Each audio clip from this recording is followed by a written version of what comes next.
Alors, c'était l'ouverture de la 56e édition du Forum économique de Davos et l'ouverture avec des discours présentés par quelques responsables à l'occasion de cet événement mondial qui se tient du 19 au 23 janvier, comme je viens de dire, à Davos. Alors, c'est le rendez-vous incontournable des acteurs de l'économie mondiale. La 56e édition du Forum économique mondial se tient du 19 au 23 janvier à Davos, en Suisse. Plus de 2500 participants issus du monde économique, politique, scientifique et culturel y participent. L'esprit du dialogue, c'est la thématique de l'événement cette année. Plus précisément, la feuille de route s'articulera autour de 5 thèmes qui seront développés lors de dialogues entre dirigeants des secteurs publics et privés.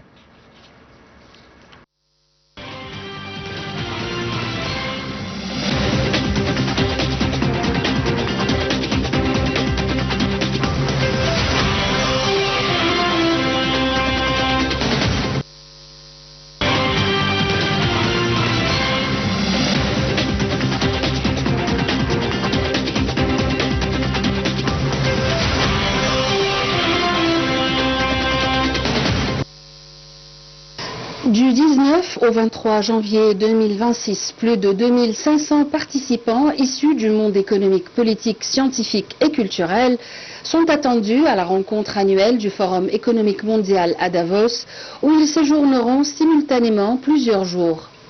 Cette édition du Forum intervient dans un contexte marqué par de profondes transformations géopolitiques, technologiques et sociales. Ce rendez-vous annuel réunit un large éventail de perspectives essentielles pour œuvrer collectivement à la construction d'un monde meilleur en 2026. Il offre également une plateforme neutre permettant aux dirigeants issus de divers secteurs d'échanger sur les défis communs et de promouvoir les innovations appelées à façonner l'avenir. La conférence de Davos 2026 rassemblera près de 3000 participants, dont 64 chefs d'État, 6 dirigeants du groupe des 7, la présidente de la Commission européenne, Ursula von der Leyen, la présidente de la Banque centrale européenne, Christine Lagarde, ainsi qu'environ 1700 dirigeants d'entreprises de premier plan, représentant 130 pays. Le président américain Donald Trump participera à la réunion annuelle du Forum économique mondial et s'exprimera mercredi prochain, une intervention qui devrait marquer ce rassemblement annuel de l'élite mondiale. Le président du Forum, Borg Brand, a indiqué lors d'une conférence de presse que le président américain sera accompagné de la plus importante délégation jamais envoyée au Forum. Il a également confirmé une forte participation de la Chine, deuxième économie mondiale. La large participation au Forum reflète une diversité unique de secteurs, d'industries, de gouvernements et de générations, garantissant la pluralité des perspectives nécessaires à l'élaboration de solutions communes. Grâce à une expérience numérique ouverte, à la diffusion en direct des sessions, à une forte présence médiatique et à l'interaction de la communauté via la plateforme du Forum, le dialogue dépasse les frontières de Davos pour atteindre un public mondial. Le Forum de cette année se concentrera sur 5 axes majeurs: la situation géopolitique et internationale, le développement technologique et son intégration au service des intérêts humains, l'environnement et le climat, l'emploi et les compétences humaines, ainsi que la croissance économique. Les discussions porteront en particulier sur la transformation technologique et le développement des technologies de l'intelligence artificielle, notamment sous l'angle de la cybersécurité, désormais considérée non plus comme une simple question technique, mais comme un enjeu stratégique pour les États et les entreprises.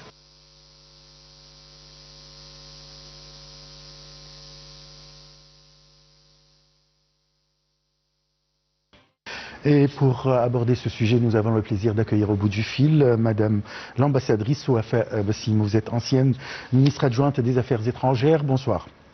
Bonsoir. Selon vous, quelle est l'importance de cette édition en prenant en considération la situation géopolitique mondiale? Cette édition est la 57e édition du Forum de Davos, créée en 1971. Et cette année, elle aura lieu, elle a déjà débuté les discussions préliminaires et se terminent vers le 23 janvier. Tout d'abord, le thème du forum de cette année, qui est l'esprit du dialogue. Nous sommes entourés d'une situation géopolitique extrêmement complexe, des développements technologiques très rapides, la place que commence à prendre l'intelligence artificielle, mais aussi de grands problèmes et de crises, non pas régionaux, mais aussi qui risquent de toucher la paix, la stabilité et la sécurité internationale.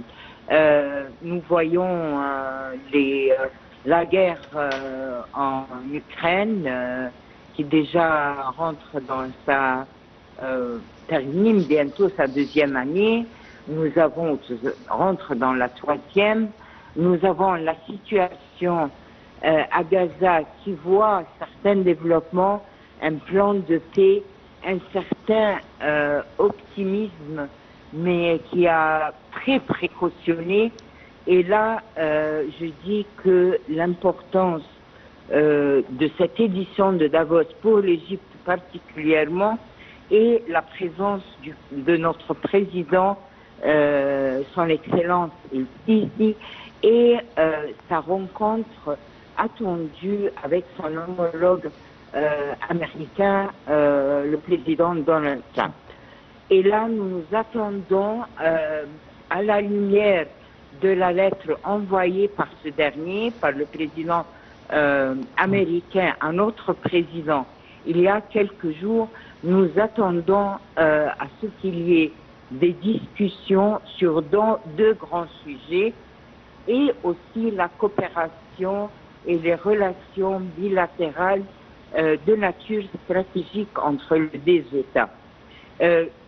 On va certainement discuter de la situation à Gaza, mais aussi de toute la question dans la Palestine, le nouveau Conseil de paix qui est en train d'être constitué, la commission technocrate qui a déjà pris forme avec ses 15 membres, et puis finalement comment on va contrôler ou suivre la mise en œuvre de l'accord qui a été signé en Égypte à Sharm el-Sheikh il y a quelques mois. Oui. Il y a aussi la grande question du grand barrage d'Éthiopie, où une grande partie de la lettre envoyée au président El-Sisi par son homologue américain parlait d'une initiative de la part du président américain de renouveler les efforts pour trouver une solution juste, durable pour cette question des eaux, et qui est une question existentielle pour l'Égypte et qui est bien comprise et appréciée à travers le monde, mais surtout de nos partenaires américains. Oui. Madame l'ambassadrice, le thème de l'esprit du dialogue est central cette année. Pourquoi est-il plus important que jamais? À cause de tous les conflits que nous voyons autour de nous, mais aussi à cause des crises économiques ou la situation économique dans le monde entier qui est une situation de ralentissement du développement. Et pour cela, nous trouverons que parmi les 3000 participants attendus à Davos, parmi lesquels il y a 64 chefs d'État et de gouvernement, il y a 6 chefs d'État et de gouvernement du groupe des 7. Il y a Madame Lagarde, la présidente de la Banque centrale européenne. Il y a la présidente de la Banque mondiale, le secrétaire général des Nations Unies, et là, ils vont se pencher certainement sur tous les problèmes économiques qui posent un défi au développement de tous les États. En fait, les problèmes n'existent pas seulement pour les pays en voie de développement, mais aussi pour les économies que nous sommes des économies bien avancées. Il y a des différences dans le genre de défis, certainement, mais tout le monde en ce moment est dans un instant ou à une phase critique pour l'économie mondiale. Il y a les questions d'énergie, il y a les questions d'eau, il y a les questions des ressources humaines et leur déploiement, il y a les questions de migration, il y a les questions d'industrie et de marché et comment renouveler la vitalité de ces marchés-là, des échanges commerciaux et des investissements. Il y a aussi la technologie, le transfert de technologie qui est très important et le défi de la digitalisation qui est à une étape qui a une différence de vitesse parmi les différentes régions et les différents pays du monde. Oui. Si on parle de l'esprit du dialogue, alors comme vous venez de dire que le président américain Donald Trump sera présent à Davos, mais aussi la Chine a déclaré qu'il y aura une très haute représentation, peut-être pourquoi pas le président chinois Xi Jinping qui sera là. Est-ce que vous vous attendez une rencontre de haut niveau entre les Américains et la Chine pour essayer de résoudre les différends concernant la guerre commerciale entre les deux pays? Écoutez, même si on n'est pas sûr que c'est le président de la Chine qui sera là, tout au moins, il y aura le Premier ministre ou son député, qui sont des personnalités très hautes en ce qui concerne l'hiérarchie chinoise. Oui.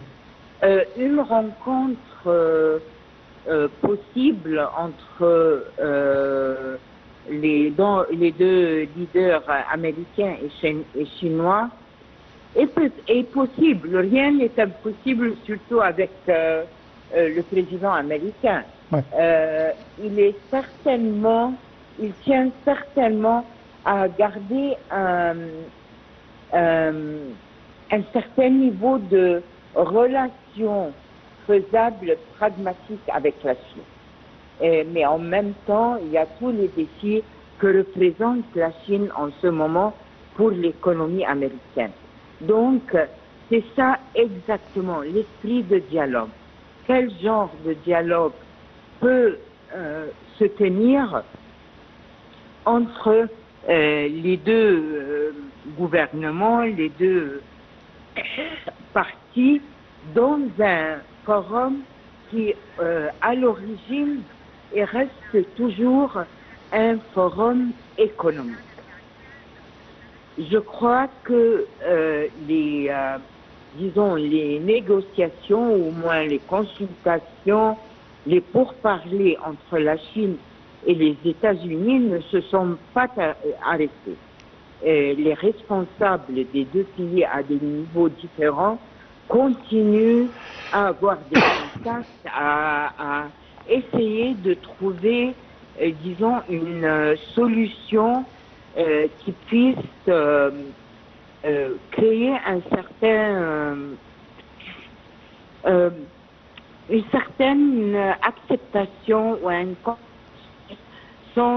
sans vraiment qu'une partie se sente tout à fait perdante. Et puis aussi, il faut mettre la question, la menace du président américain d'imposer des taxes commerciales encore plus grandes sur les produits européens en vue de la crise du Groenland, là, il faut se poser la question qui va bénéficier si cette menace est mise en œuvre. Est-ce que ça va reprocher les relations américo-chinoises ou au contraire, ça va augmenter la compétition forte, féroce entre les deux. Aussi, nous avons là la question du Groenland, certainement. Toutes les questions se rapportant au rôle de l'OTAN, elles se posent aussi là. Les questions de commerce en général, de changement climatique et leur impact économique et sur la vie des populations, à la lumière de la position américaine de tout ce qui se regarde l'environnement, le changement climatique et les accords de Paris. Très bien, je vous remercie beaucoup, Madame l'ambassadrice Wafa Bassim. Je rappelle que vous êtes ancienne ministre adjointe des Affaires étrangères. Vous avez expliqué quand même les priorités principales de cette 56e édition du Forum économique mondial et voilà les défis devant les participants. Maintenant, je vais vous laisser pour suivre une partie de cette cérémonie d'ouverture du Forum ou de la 56e édition du Forum économique mondial.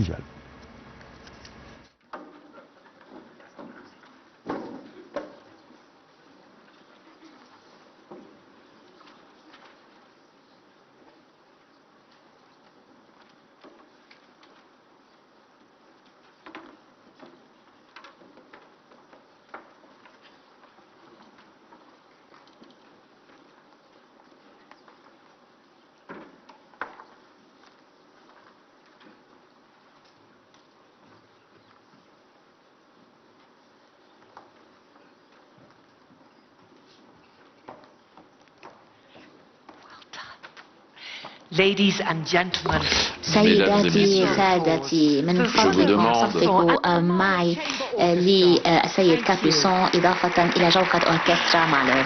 شكرا لكم. well, thank you so much. شكرا جزيلا. الحفل الموسيقي الافتتاحي هو إنجاز نراه في كل منتدى عالمي، وهذا الأداء المميز ليس ممكنا من دون الدعم السخي والدائم.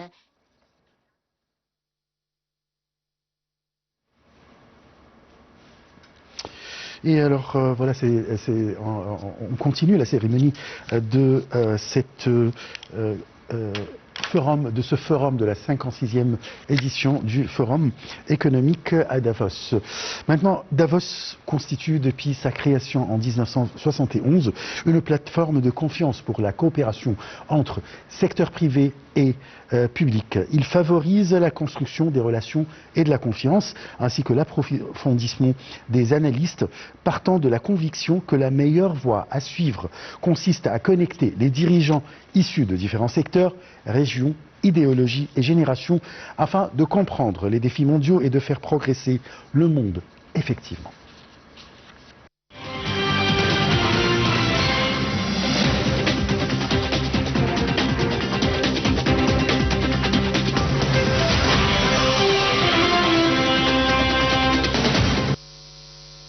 Depuis plus de 5 décennies, le Forum économique mondial sert de plateforme neutre, jouissant d'un respect international dédié à la coopération. Sa réunion annuelle, organisée dans la ville de Davos, à l'ouest de la Suisse, rassemble des dirigeants de divers secteurs et pays pour traiter des défis les plus pressants à l'échelle mondiale. Cette dynamique est complétée par une coopération continue tout au long de l'année à travers des réunions, initiatives et dialogues permanents qui transforment les idées en actions concrètes. Le Forum est une organisation indépendante à but non lucratif dont le siège est à Genève et qui dispose de bureaux à New York et San Francisco, à Pékin et à Tokyo. Le Forum a été fondé en 1971 en tant qu'institution à but non lucratif sur la base d'une vision novatrice selon laquelle le rôle du secteur privé ne doit pas se limiter à la création de valeur économique, mais doit également servir la communauté internationale dans son ensemble.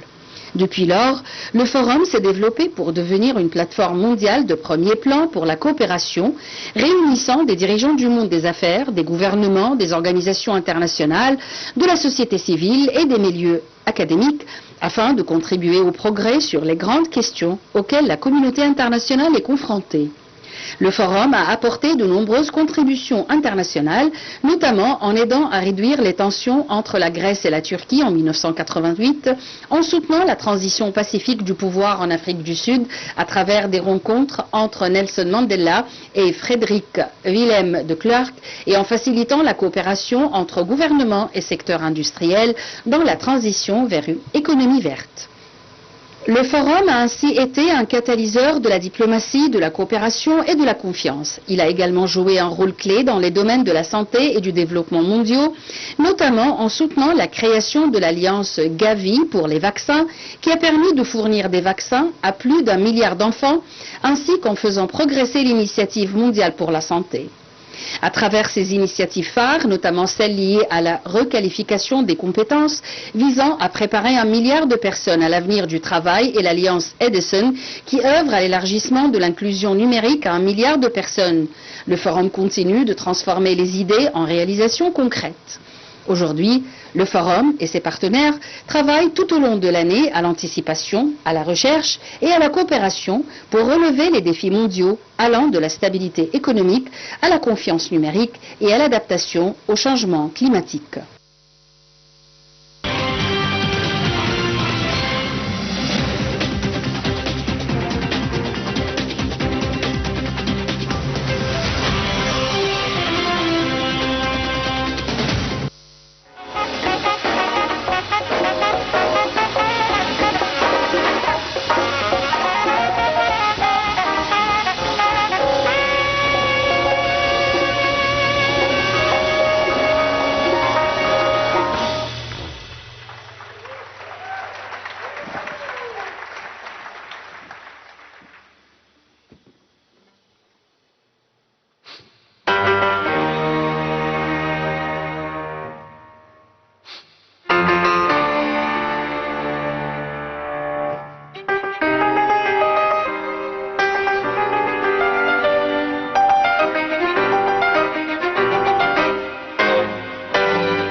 Martinez. Oh,